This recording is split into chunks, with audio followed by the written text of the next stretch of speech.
In today's video, I'm going to teach you how to contact Lyft Support if you need help with a ride, a billing issue, account access, safety concerns, or even a lost item. Lyft gives you a couple of straightforward ways to reach support.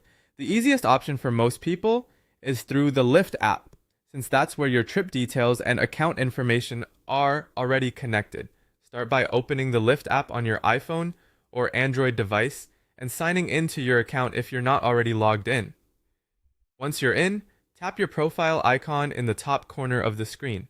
This is where you'll usually find account-related settings and support tools. From there, tap Help or Get Help to open Lyft's support section. This area is designed to guide you based on the type of problem you're having, so the next step is to choose the issue category that best matches your situation.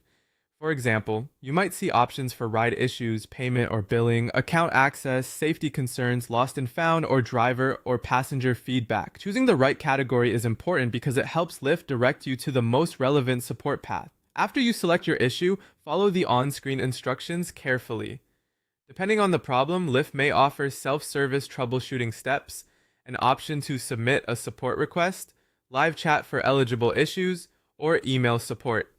If prompted, provide the requested details as clearly as possible and then submit your request. Giving accurate information can help speed up the response process. If you'd rather use a browser, there's also a second method through the Lyft Help Center online. Open your web browser and go to the Lyft Help Center. If prompted, sign in to your Lyft account so the system can connect your request to your profile and trip history. Once you're in the Help Center, use the search bar or browse the available help topics to look for your issue. In many cases, you may find a help article that solves the problem right away, which can save time. But if the articles don't fix the issue, continue following the prompts to contact Lyft Support using the available support options shown on the page.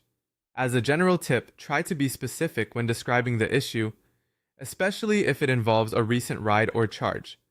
That makes it easier for support to understand what happened and respond more efficiently. And that's how to contact Lyft Support.